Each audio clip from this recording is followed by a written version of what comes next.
Abra sua Bíblia comigo lá em 2 Timóteo, capítulo 1, verso 15.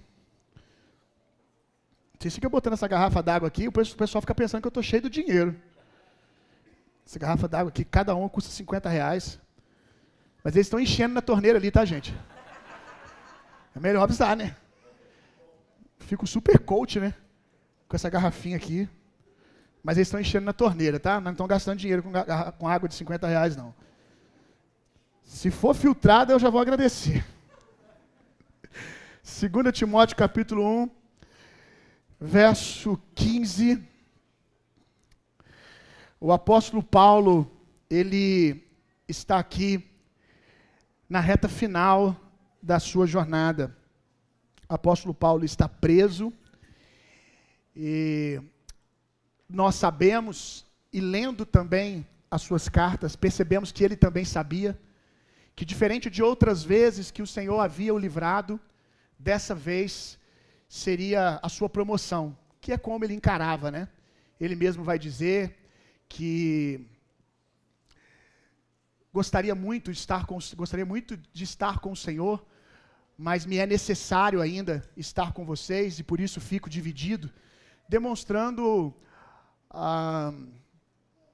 o quanto ele era bem resolvido com a morte, com o dia da sua ida até o Senhor, e demonstrando também não só o quanto ele era bem resolvido, mas o quanto ele desejava, né?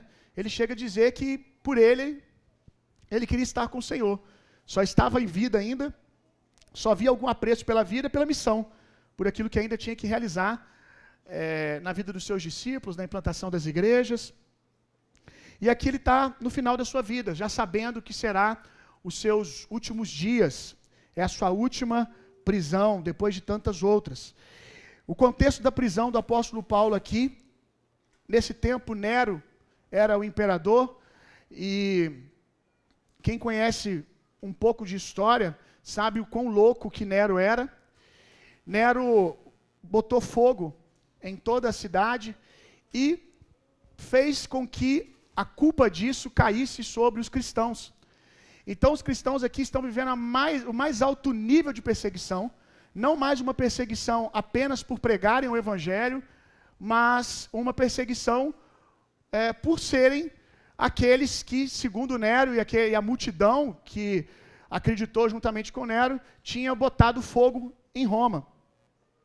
E os historiadores dizem que, para você ver o nível do que Paulo está enfrentando, que a igreja está enfrentando nesses dias, os historiadores dizem que faltava madeira naqueles dias, faltava pau naqueles dias, faltava tronco naqueles dias para crucificar a quantidade de cristãos que eram presos e crucificados e queimados, empalados.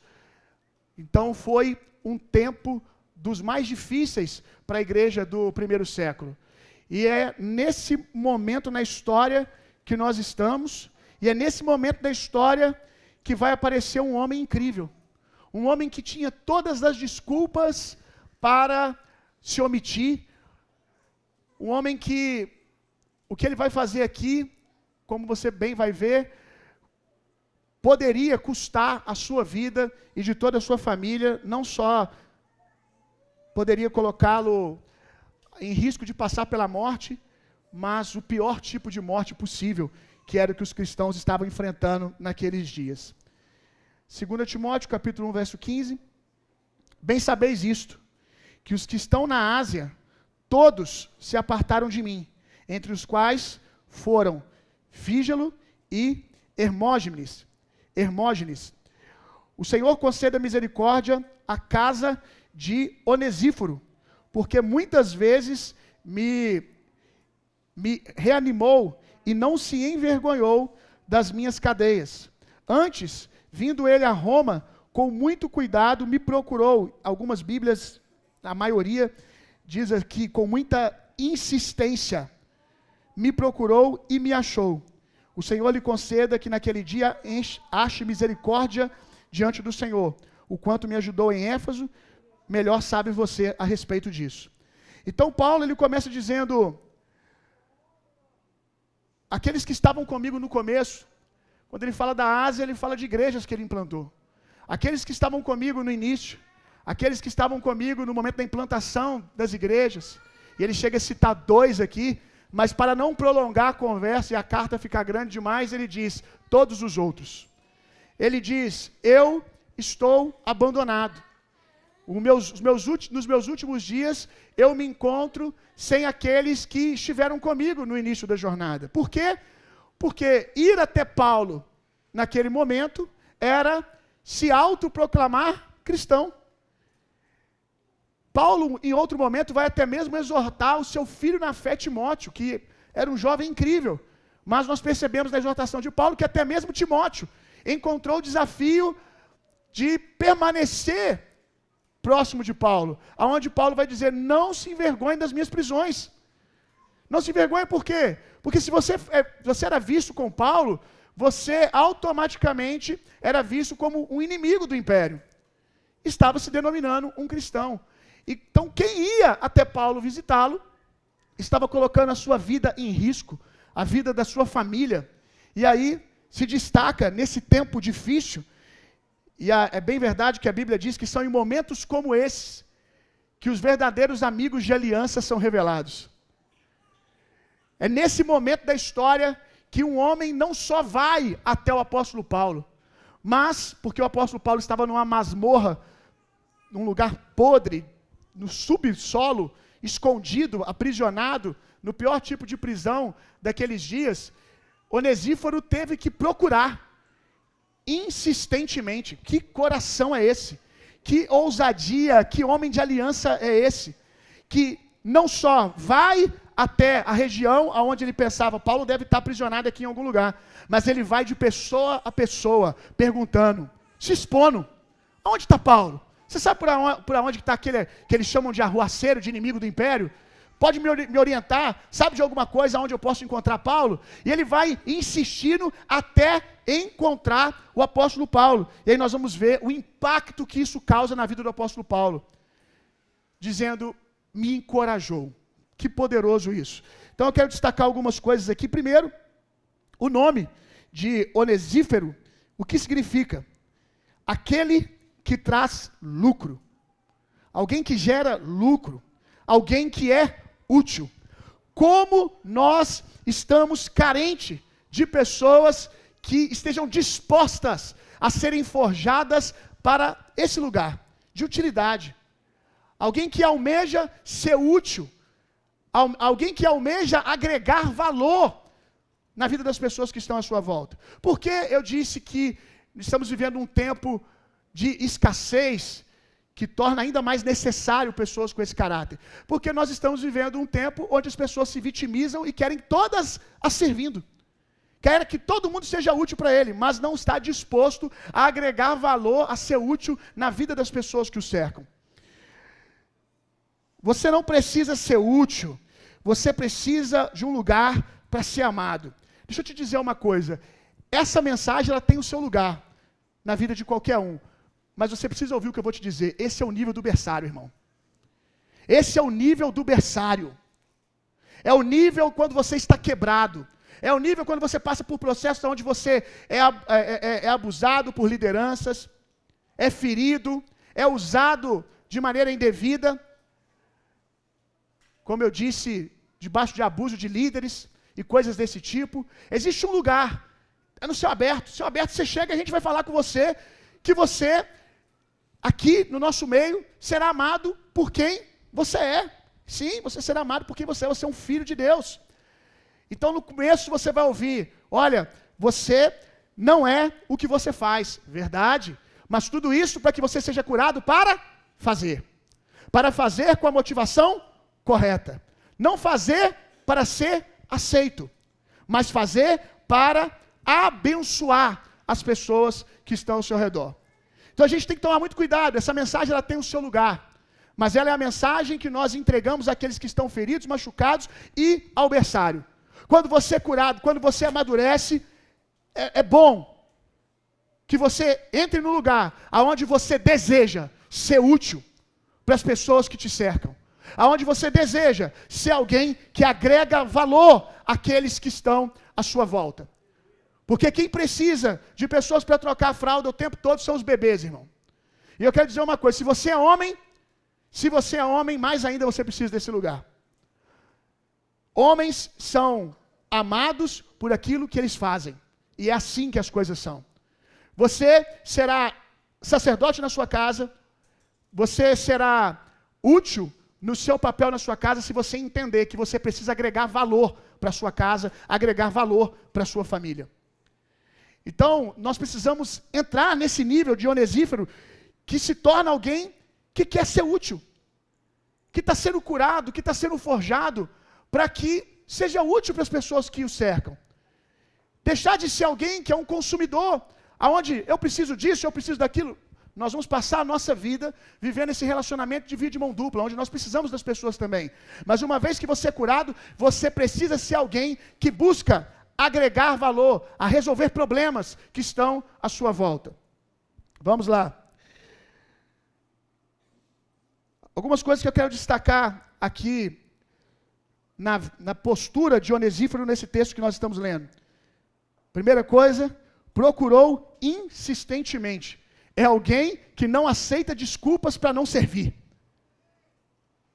Se está difícil servir, ele insiste. Por quê? Porque ser um semeador é o meu caráter. Ser alguém que é útil, ser alguém que agrega, é a minha natureza. Porque é o que nós vemos hoje na igreja, vou usar o exemplo da igreja, mas lá fora também. No ambiente de trabalho, inclusive. Se encontra qualquer dificuldadezinha, eu vou largar tudo. Eu vou abandonar. Eu fui perguntar ao meu patrão se ele estava precisando de alguma coisa, ele disse que não estava. Então sentei no banheiro e fui mexer no celular. Porque ele não está precisando de mim. É gente que não está procurando uma oportunidade para servir, está procurando uma desculpa para sentar e ficar só recebendo, só sugando. Não seja esse tipo de pessoa. Seja alguém que, se está difícil encontrar um lugar para servir, você insiste. Insiste. Quantas vezes eu vejo gente, na minha caminhada, ouvir testemunhos, testemunhos como esse, de pessoas dizerem, eu cheguei na igreja, e aí ninguém me cumprimentou, ninguém conversou comigo, ou então assim, conversou comigo uma primeira vez, e aí depois ninguém mais conversou comigo, aí eu fiquei lá uns 2 meses, e 3 meses, e aí como ninguém me cumprimentou, eu fui embora.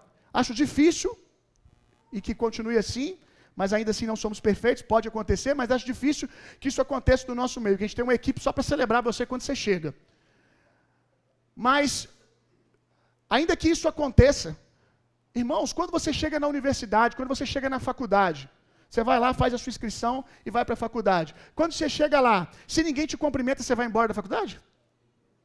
Aí eu cheguei, comecei a estudar, vai um dia de aula, segundo dia, terceiro dia, aí passa um mês, ainda não fiz amigos, aí vou largar a faculdade. Por que você largou a faculdade? Porque eu cheguei lá, não fiz amigos. O que você faz? Você insiste. Por quê? Porque você precisa da faculdade. O problema é que a gente precisa mais de faculdade, trabalho e outras coisas do que a igreja.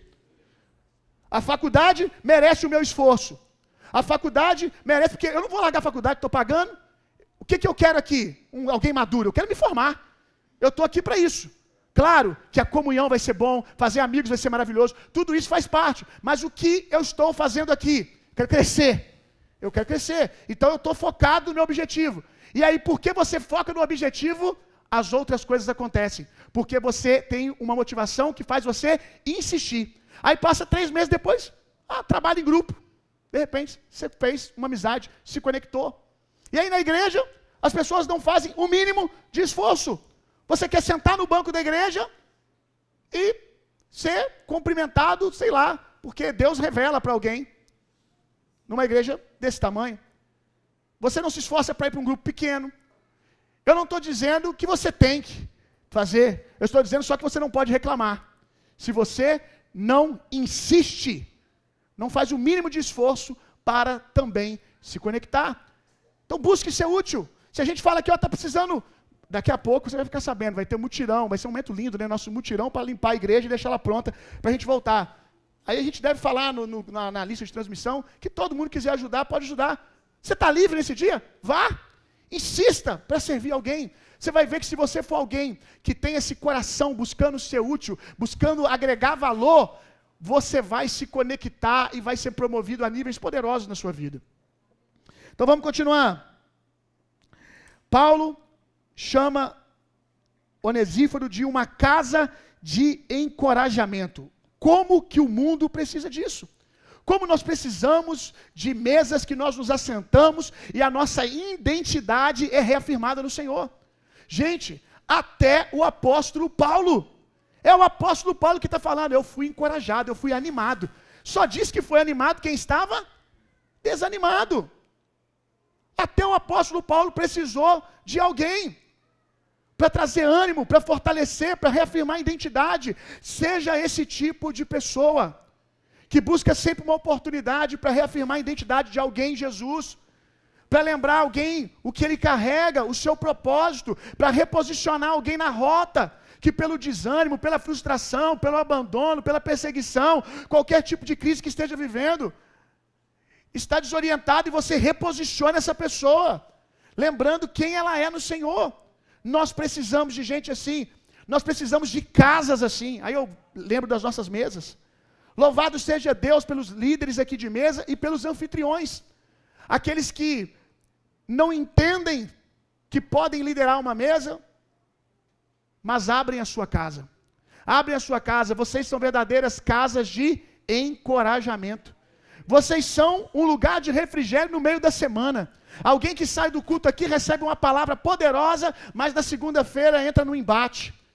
Terça-feira, situações que questionam essa palavra, que questionam o seu caráter, a sua identidade. E na quarta-feira já está desesperado, inquieto, mas aí encontra uma casa de encorajamento, vai para a mesa.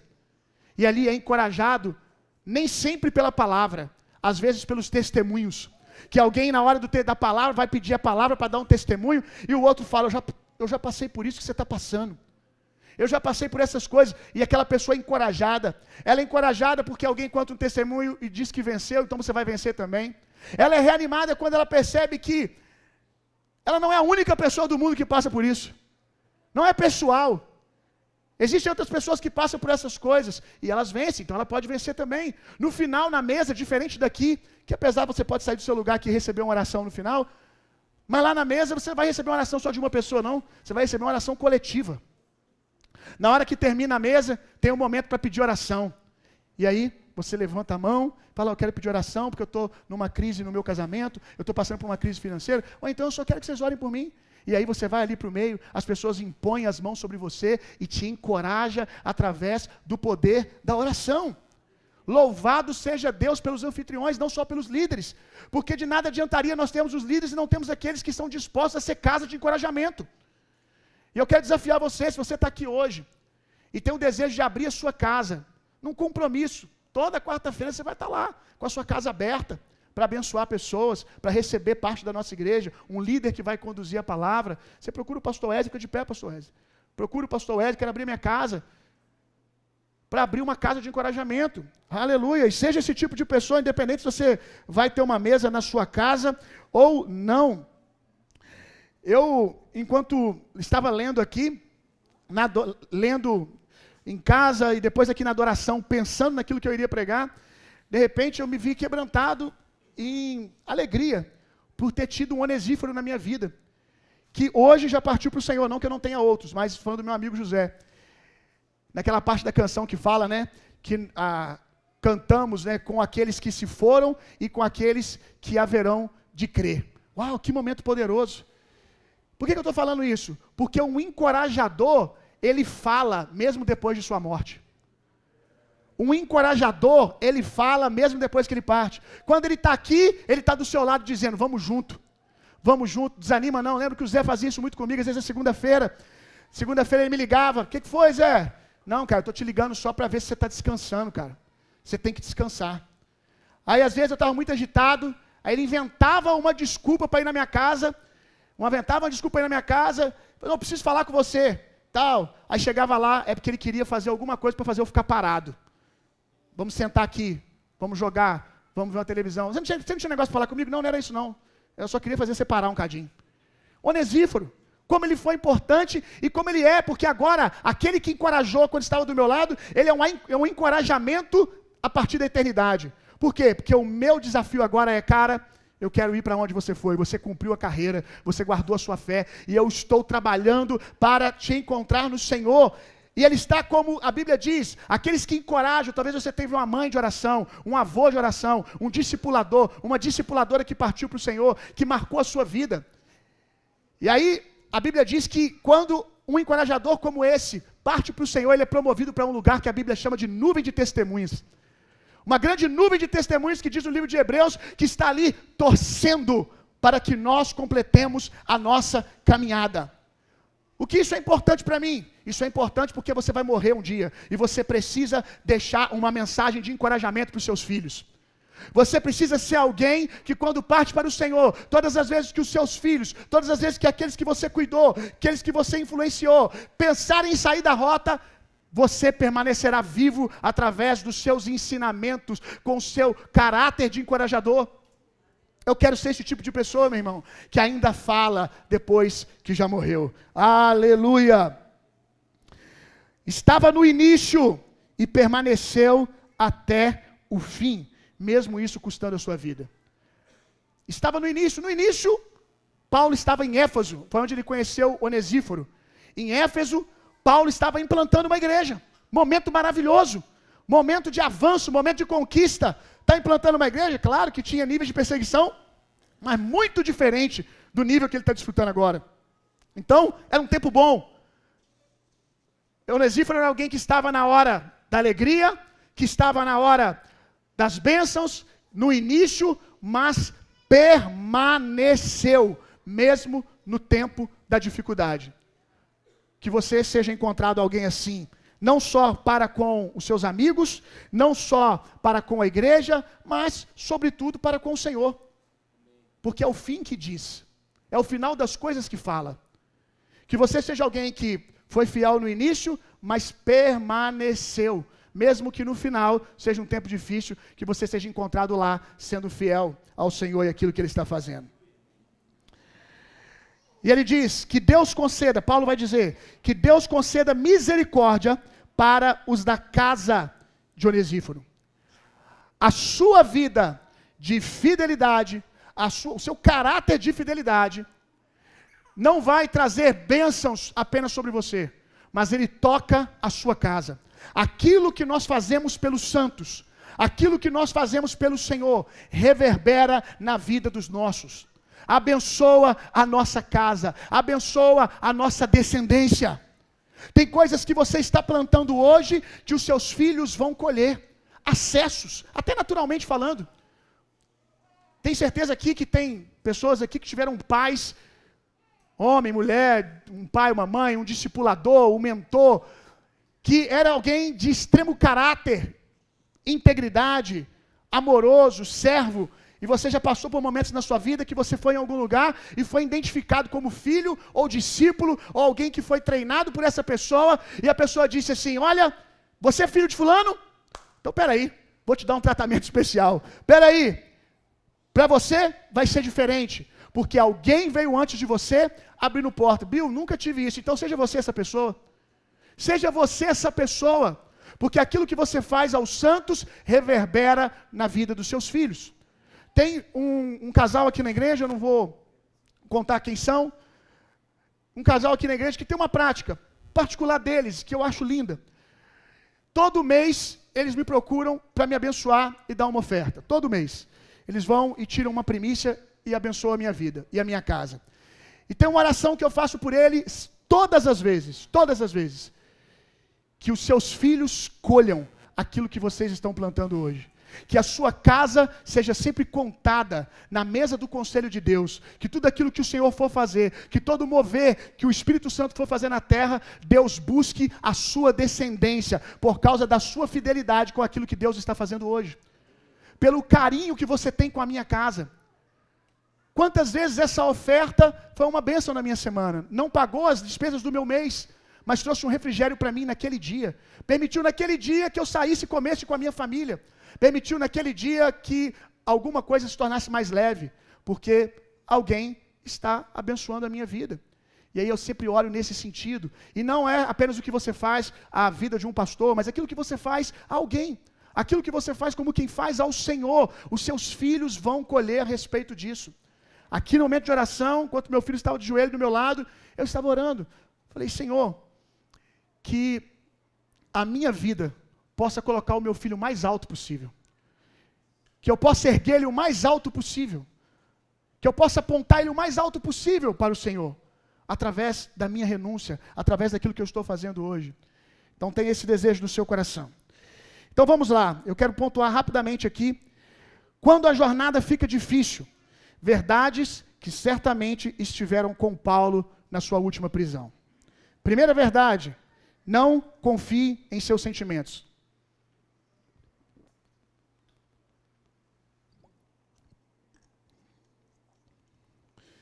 Eu me pergunto se Paulo se deixasse levar pelo abandono, como eu já ensinei para vocês, pessoas espirituais, pessoas da fé, não negam a realidade. Ele não nega a realidade. Fui deixado desamparado. Mas anda acima disso.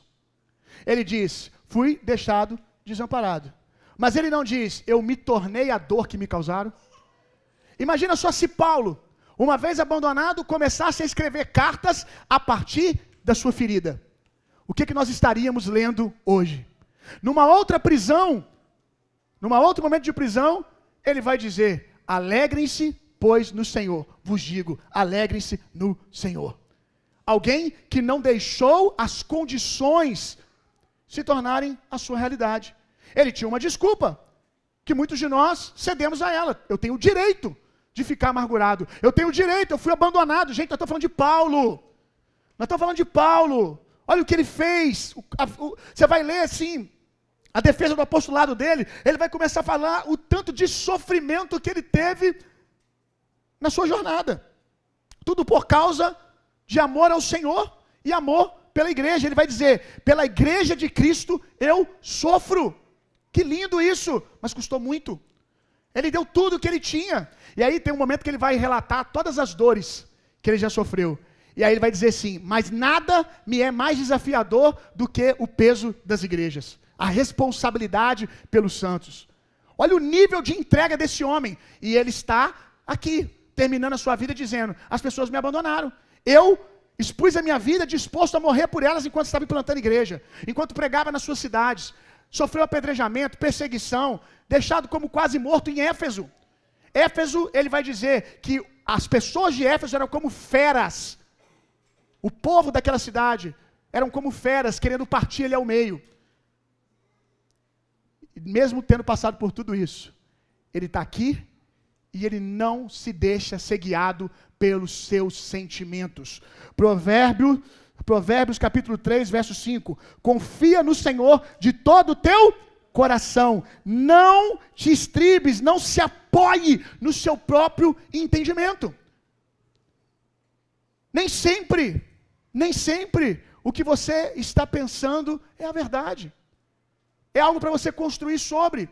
Eu destaquei aqui, não construa a partir da sua dor.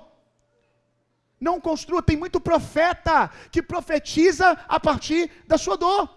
Viveu uma vida de abandono, frustrações da igreja e tantas outras coisas. Talvez o abandono de um esposo, abandono da esposa. Aí se torna um profeta que sempre vai profetizar a partir desse filtro. Não se torna esse tipo de pessoa. Talvez você sofreu coisas que hoje você pensa duas vezes em ter família. Você está construindo a partir da sua dor. Eis que o Senhor está para fazer uma coisa nova. O que ficou para trás ficou. Não deve ter autoridade sobre você. A maca que você se deitou um dia, agora é uma maca debaixo do seu braço como testemunho daquilo que o Senhor te libertou. Não construa a partir dos seus sentimentos. Não é porque você está sentindo que é verdade. Decida não construir a partir disso. Vamos lá. Segunda verdade. A vida tem bons e maus momentos. Eclesiastes capítulo 3, verso 1. Tudo tem o seu tempo determinado. Há um tempo para todo propósito debaixo do céu. Há um tempo de nascer, há um tempo de morrer, há tempo de plantar, há tempo de arrancar o que se plantou. O que nós estamos aprendendo aqui? Tem coisas que são intrínsecas à vida. Não é pessoal. Não é que você foi escolhido para ser a pessoa que mais sofre flagelo no mundo. Muitas vezes é só o ciclo da vida acontecendo. Então, esteja pronto para os dias também de arrancar, para os dias também de luto. Não vai doer, não vai deixar de doer, melhor dizendo, quando o dia mau chegar. Mas se você tem um entendimento de que no dia bom ou no dia mau, sobretudo, a sua confiança está no Senhor, certamente você vai passar por cadeias e vai ser capaz de escrever coisas poderosas como Paulo escreveu, mesmo estando numa condição adversa. Terceira verdade: tempos difíceis constroem raízes fortes. Deuteronômio capítulo 8, verso 2: E te lembrarás de todo o caminho pelo qual o Senhor Deus te guiou no deserto. Antes, o Senhor te guiou no deserto estes 40 anos para te humilhar, te provar e para saber que se estava de fato no teu coração, se guardarias os seus mandamentos ou não. Um tempo difícil, um tempo de quebrantamento, um tempo de humilhação, está nos forjando para coisas maiores. Como eu já ensinei aqui, existem portas que Deus tem para você, que você não passa do tamanho que você está. Você tem que ser abaixado, você tem que ser quebrado, você tem que se tornar mais maleável. Existem lugares que Deus vai te colocar, que se você não passar pelo que você está passando hoje, você não irá suportar. Eu falava com um pastor esses dias agora, olhando para trás da minha jornada, eu percebo que a igreja que eu vivo esses dias me mataria se eu não tivesse passado pelos lugares que eu passei. Eu não suportaria, não é porque a igreja, vocês são um povo como Paulo vai falar lá, como feras. Me mataria pelo peso da responsabilidade. Me mataria pela proposta da vaidade, pela proposta do orgulho, de viver algo tão extraordinário que nós estamos vivendo. Certamente que eu não me ensoberbeço com facilidade, não que por vezes o Senhor não tenha que me confrontar, mas não sucumbo a essas vaidades do que estamos vivendo. Por quê? Porque fui forjado para esse tempo, naquele momento que eu nem sabia o que Deus estava fazendo, porque eu só estava preocupado com o que estava doendo. Então, se deixe ser forjado. Deus está construindo raízes fortes em você. Vamos lá, mais uma. Servimos a Deus e não as pessoas. 1 Coríntios capítulo 15, verso 58. Portanto, meus irmãos, sede firmes e constantes, sempre abundantes na obra do Senhor, sabendo que o vosso trabalho não é vão no Senhor. Boa parte, se não todas as nossas frustrações com as pessoas, está ligada ao fato de nós perdermos a motivação do nosso coração, a motivação central do porquê fazemos o que é certo, do porquê que nós buscamos agregar valor, do porquê que nós buscamos ser útil. Nós queremos agregar valor, nós queremos ser útil, porque, primeiro, essa é a minha natureza. Eu não estou fazendo isso porque o outro merece, porque eu espero outra coisa do outro, mas porque eu não tenho outra coisa a fazer, senão ser quem eu nasci em Cristo Jesus para ser. A Bíblia diz que todos nós fomos feitos por Deus para boas obras. Então você faz porque essa é a sua natureza. É o seu instinto, é a natureza nascida de novo. Obviamente que não a natureza caída, adâmica, antes de nós conhecermos ao Senhor. Então nós fazemos primariamente porque essa é a nossa natureza. Segundo, fazemos porque tudo que fazemos sabemos que glorificamos ao Senhor. Tudo que fazemos, fazemos como quem faz para a glória de Deus. Agora, quando o nosso coração sai desse lugar, aí se abre o caminho para as ofensas, para os ressentimentos que podem nos paralisar. Ah, porque eu fiz e fulano não me deu algo em troca. Aconteceu com Paulo, vai acontecer com você também. E saiba que o mesmo, falando de você agora e de mim, o mesmo que é abandonado, pode ter certeza, você já abandonou alguém que você nem sabe. Alguém tinha uma expectativa ao seu respeito que foi frustrada. Alguém precisou de você e você não estava lá. Por que você não é onipresente? porque nem sempre você tem que estar. Você sabia que às vezes algumas pessoas não nos acessam como nós gostaríamos, porque o Senhor está nos cercando para termos encontros poderosos com a dependência dEle? Aprendemos a confiar nele? Sabia que há momentos que você está vivendo vales, que por mais que as pessoas tentem, elas não conseguem te acessar? Tem vales que você está passando, que hoje a ideia que você tem é que todo mundo te abandonou e que ninguém te encoraja. Mas você vai descobrir, daqui a alguns anos, quando as coisas forem colocadas no lugar, daqui a algum tempo, quando você estiver curado, você vai olhar para trás e você vai ver que tinha pessoas ao seu lado. Tinha pessoas que mandavam mensagem para você, tinha pessoas que tinham palavra de encorajamento, mas o lugar que você estava era inacessável. Essa palavra? Inacessível. Isso, obrigado. Era inacessível. Por mais que as pessoas quisessem, quem aqui já lidou com um período de depressão? Você sabe que tem, assim, racionalmente, você sabe que tem pessoas que estão te oferecendo ajuda. Mas nada daquilo entra no seu coração e lhe é útil. Não é? Aí você fica bem depois, aí na hora da depressão, às vezes você percebe essas coisas, ora você está percebendo que as pessoas estão te ajudando e você não consegue receber ajuda, não lhe é suficiente, ora você já está ofendido, ninguém me ajuda, o discurso muda rapidamente, porque você está ferido, ofendido, sentindo dor, e quem tem dor reage, mas aí você é curado, aí você olha para trás, nossa, fulano estava lá mesmo comigo. Mas por que você não percebeu? Que há lugares, irmão, que só Deus acessa. Há lugares que só Deus acessa. Quando a gente está de luto, é bom receber uma palavra de ânimo de alguém. Mas quem já passou por um luto aqui sabe que ninguém te tira desse lugar até que o tempo acabe. Um luto saudável ele tem um tempo para acabar. Ok? Natural da vida. Eu não estou falando de luto que se torna uma depressão, luto que se torna outras doenças. Mas um luto, ele tem um tempo para acabar. Então quando um luto está acontecendo, você perdeu alguém amado, que você amava, você perdeu um parente, um amigo, todo mundo naquele dia chega para você e te dá uma palavra. É bom receber? É, mas muda. Vamos estar real. Muda a condição do seu coração naquela hora? Não muda. Agora, quantos de nós, porque temos o Senhor, vivemos grandes experiências no luto? Vivemos grandes visitações de Deus no meio do luto. Fomos arrancados desse lugar, da perda de alguém ou da perda de algo, quando o Senhor, naquela frestinha bem pequenininha que ninguém conseguia passar da porta, a luz dele invade o nosso coração e nos libera. Existem lugares que só Deus entra no nosso coração. Então você precisa colocar sua motivação no lugar certo. Eu tenho certeza que há alguém aqui hoje, só por ouvir essa mensagem, pelo poder do Espírito Santo, colocar a sua motivação no coração, no lugar, a motivação do seu coração no lugar certo, você vai ser livre de ressentimentos e dores. Você vai olhar e falar assim, não, realmente, eu fiz aquilo, quando eu fiz como quem fazia o Senhor. E às vezes, irmão, a gente até faz com a motivação certa, mas depois o diabo vem e fica perturbando. Na hora você fez com a motivação certa, aí alguém não dá o retorno, o diabo vem, aí ó, nem te percebeu, aí você repreende, está repreendido em nome de Jesus, não fiz por causa disso. Aí a insistência, às vezes o diabo vai batendo na porta do coração, a gente abre.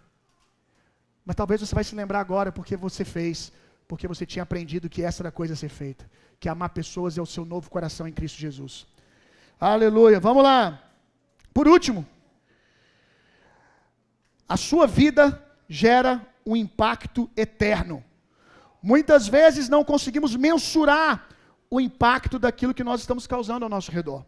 O próprio apóstolo Paulo também vai dizer em 2 Coríntios capítulo 4, verso 17, porque a nossa leve e momentânea tribulação produz para nós um peso eterno de glória muito excelente. Aleluia!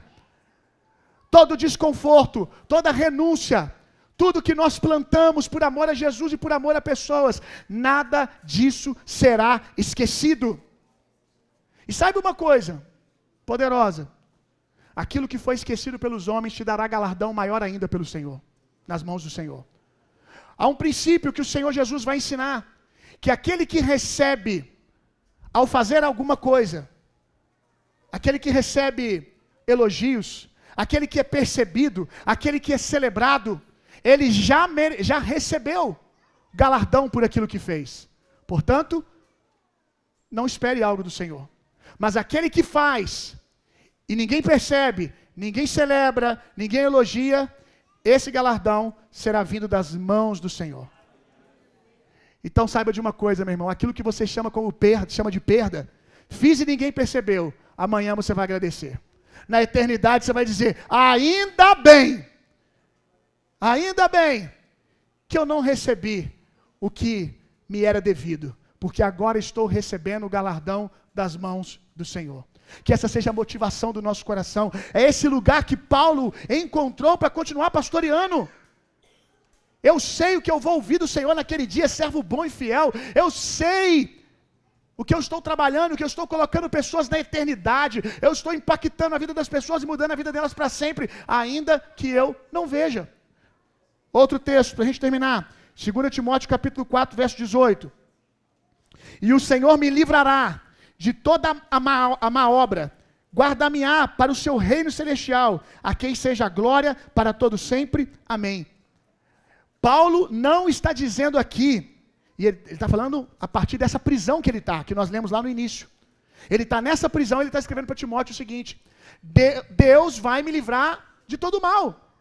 Sabe o que é interessante? O mesmo que está dizendo isso, sabia, porque escreveu nas suas cartas, sabia que esse seria o seu fim. Então ele não está dizendo que Deus vai livrar ele da prisão. Ele está dizendo que Deus vai me livrar, me dando galardão eterno por tudo aquilo que eu estou fazendo. Esse é o coração desse homem. E é nesse lugar que nós precisamos levar o nosso coração. Milhares de pessoas passam por você, lá na sua faculdade, no seu ambiente de trabalho. E é algo tão simples às vezes que você faz. Deu direção para a vida dessa pessoa. Você não faz ideia que você pode ter se tornado referência para pessoas que você só viu uma vez, que você só conversou uma vez, mas alguém saiu dali e fala assim: eu quero ser como essa pessoa. Você nunca mais viu, mas você construiu algo na vida dessa pessoa que mudou a vida dela para sempre, porque ela disse, ao olhar você tratando o seu filho, você estava ali brincando com o seu filho numa pracinha, né? Sua Bíblia aberta, lendo um texto, só brincando com o seu filho. E alguém desesperançoso acerca de família, desanimado, olhou para você ali e uma esperança acendeu no coração. Eu posso ser um bom pai. Eu posso ser um bom líder. Eu posso ter uma família. Às vezes são coisas pequenas que são aparentemente pequenas, irmão, mas possuem a força como que de uma carreta batendo numa bicicleta. Destrói tudo, muda a rota, sabe? Então, você pode estar causando impacto na vida das pessoas que você não faz ideia que está mudando a rota da vida de alguém para sempre. A vida de alguém nunca mais vai ser a mesma, porque você, como as Escrituras dizem, tendo a oportunidade de deixar de fazer o bem, não cessou, não cansou de fazer o bem. Por quê? Porque a Bíblia diz que no devido tempo você vai colher. Nunca se canse de fazer o bem. Agora, o devido tempo, tem coisas que nós vamos colher aqui agora. Aleluia. Precisamos também de ser encorajados. A gente encoraja, dá misericórdia e recebe misericórdia. Uma boa dica para você: quer fazer amigos? Quer ser alguém que faz amigos? Seja amigo. Porque eu quero isso, que não. Seja que você vai receber. Aquele que estende misericórdia, recebe misericórdia. Seja amigo e você vai fazer amigos. Seja útil quando você precisar. Alguém vai ser útil na sua vida também, vai ser bênção na sua vida. Então tem coisas que nós recebemos agora, mas nunca cansei de fazer o bem, porque no devido tempo vai colher. E graças a Deus, que tem coisas que o devido tempo não é agora. Nós vamos agradecer um dia, em saber que o devido tempo era eternidade. Que o devido tempo era eternidade. Que os seus olhos sejam colocados na direção certa, que o seu coração seja colocado na direção certa também, de perceber coisas mais altas do que o status, mais altas do que o dinheiro, mais altas do que a reputação, mais altas do que seguidores na internet, mais altas do que a estrutura. Igual a gente está aqui, sem muita estrutura, mas estou na adoração e eu me emociono quando vejo todas as crianças adorando Jesus aqui. E eu em lágrimas estava falando com o Senhor: Senhor, obrigado por esse pagamento. Que pagamento? Está envolvido nisso, logo eu. Logo eu, que não era merecedor em nada do amor de Deus, inimigo de Deus por causa do pecado, agora eu estou envolvido em algo lindo. Vendo as crianças aqui sendo apontadas para coisas poderosas no Senhor. Um ambiente saudável de adoração, as crianças andando, umas brincando, outras tendo experiência com Deus. Um adorando pulando, outro adorando de joelho, todo mundo junto. Ah, Senhor, obrigado por eu estar envolvido nisso. Aí logo depois eu comecei a falar com a minha alma. Você de vez em quando precisa aprender a falar sozinho. A falar com as suas emoções. Eu comecei a falar com a minha alma. Olha aí, alma. Olha aí. Alma. Esse é o pagamento dos levitas. A presença. Alma. Alma, alma. Você não faz ideia, alma, que você está envolvido em coisas maiores, mais altas. Você quer recompensas terrenas e passageiras, alma. Mas você está envolvido em coisas maiores. Se alegre por isso. Se coloque no seu lugar. Perceba a grandiosidade daquilo que você está envolvido e se alegre. Você tem que pregar para você, você prega para todo mundo, não tem gente que está pregando nem para ninguém, né? Mas pregue pelo menos para você, comece pregando para você. Lembre-se das promessas de Deus, confronte os seus sentimentos, as suas emoções, a palavra. Eu estava aqui, andando de um lado para o outro, falando comigo mesmo, falando com a minha alma, olha isso, alma. É o Espírito ministrando nas suas emoções. Que coisa linda, olha isso aqui. Que mais que você quer?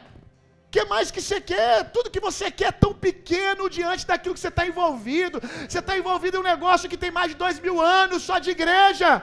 Você vai pregar sobre o apóstolo Paulo daqui a pouco, alma. E você está envolvido nessa corrida que ele começou. O bastão foi passando de Paulo, depois passou para Timóteo, Timóteo passou para outro. Paulo disse: isso que de mim ouviste, escolha homens fiéis e comunique essas coisas a eles. Pois bem, 2025 anos depois, eu estou com o bastão, aleluia. Deus me achou digno de estar participando disso. Eu faço parte da igreja de Jesus. Que privilégio! Eu faço parte da igreja de Jesus. Irmão, não existe instituição, um dia sua ficha vai cair, em nome de Jesus. Não existe movimento, não existe instituição mais poderosa do que essa. O mundo só não virou um caos ainda por causa da presença da igreja. Da onde veio a lei de Deus? Da onde veio as boas leis que trazem um mínimo de ordem ao mundo? Aonde mais? Em qual livro alguém aprendeu que não se deve matar? Alguém aprendeu que não se deve roubar? Alguém aprendeu, senão na lei de Deus? Busque, e você vai descobrir que tudo começa no Senhor ensinando o seu povo. Aleluia! E a igreja está aqui agora. Se não tivesse a igreja, para pensar. Se não tivesse a igreja, esse negócio que você está envolvido aí no mundo, como é que o mundo estaria hoje? Se não tivesse alguém se opondo à malignidade, à perversidão. Se não tivesse alguém dizendo: não, nós não desistimos da família. Não, não é assim que funciona. Alguém se opondo ao progresso da malignidade. Onde o mundo estaria? Eu estou envolvido nisso, irmão. Eu estou envolvido nisso. Você que é um pastor que está aqui, você, irmão, agora eu vou falar para os pastores aqui. Você tem um dos ofícios mais nobres dessa terra. Mais nobres. Você está envolvido num ofício de alto escalão, meu irmão. Você guia o povo de Deus. E através do povo de Deus você traz luz para a terra. Você está envolvido, você é um ministro do Evangelho. Você está envolvido em algo santo e poderoso. Irmão, olha o privilégio que você tem de ser chamado corpo de Jesus. Que isso caia como revelação no seu coração.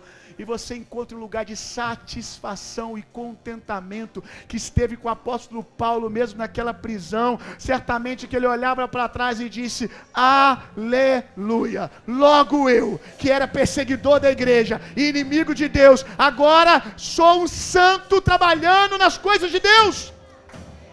Aleluia. Quando que o Evangelho não nos foi mais suficiente, meu irmão? Quando estamos envolvidos em algo tão santo, não nos foi mais suficiente para ter motivação?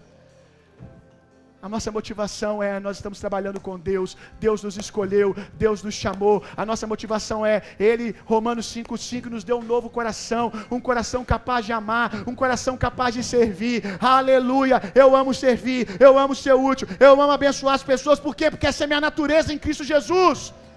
E ninguém vai mudar isso. Nenhuma circunstância, nenhuma terra dura, nenhum levante do inimigo vai tirar o meu coração desse lugar, em nome de Jesus. Senhor, eu oro por cura, eu oro por cura emocional. Se tem alguém aqui hoje que se encontra em algumas dessas condições de feridas emocionais, que tem impedido de avançar, que tenha impedido de prosseguir, que esteja impedindo de ver o que o Senhor está fazendo, que pelo contrário tem feito essas pessoas verem só coisas negativas, construírem a partir da dor, e não estão construindo coisas poderosas por causa disso. Pelo contrário, estão construindo coisas que não só as machucam, mas machucam os seus filhos, machucam a sua casa. Eu oro por cura agora, que o poder do Espírito Santo venha sobre cada um de nós, alinhando as nossas emoções, curando as nossas emoções, em nome de Jesus. O Espírito Santo traz cura, livra de todo ressentimento e amargura, que sejamos encontrados fiéis, que sejamos homens que o Senhor pode contar, que sejamos homens e mulheres que a igreja pode contar, que sejamos homens e mulheres que a sociedade pode contar, que sejamos homens e mulheres, ó Pai, que são os remanescentes, aqueles que não se dobram, aqueles que não se vendem, aqueles que permanecem, que sejamos encontrados fiéis até o fim, frutos que permanecerão. Ah, Senhor, que haja em nós esse caráter de fidelidade, Senhor. Gera isso em nós, Espírito Santo. Gera isso em nós, que a nossa vida seja refrigério aos nossos líderes, seja refrigério aos da nossa casa, seja refrigério aos machucados, feridos à nossa volta, que a nossa vida seja essa expressão de cura para aqueles que estão em prisões e cadeias, em o nome de Jesus. Senhor, tantos homens foram citados na Bíblia, com feitos extraordinários, curaram enfermos, viram sinais e maravilhas tão grandes, mas Onesíforo foi citado como aquele que sustentou, que trouxe refrigério para a vida do apóstolo Paulo. Talvez não teríamos agora um apóstolo Paulo tão cheio da palavra para ministrar para nós, se naquele dia o Senhor não levantasse Onesíforo para ser uma expressão do consolo, do ânimo e da força do Espírito Santo da vida dele. Conta conosco, Senhor. Aonde tem alguém, talvez o Senhor está lembrando aqui, Senhor, talvez, eu oro por isso, oro para que o Senhor lembre. Tem alguém que essa pessoa aqui conhece, que está num lugar e precisa de encorajamento, precisa ser buscado, precisa receber um WhatsApp, precisa receber uma ligação, precisa, quem sabe, receber um presente, precisa receber um socorro financeiro. Existe alguém em algum lugar que precisa dessas pessoas que estão aqui hoje. Que o Senhor as faça ver e que elas insistam até abençoar essas pessoas. Porque quando nós abençoamos esses, nós fazemos ao Senhor. No nome de Jesus. Amém.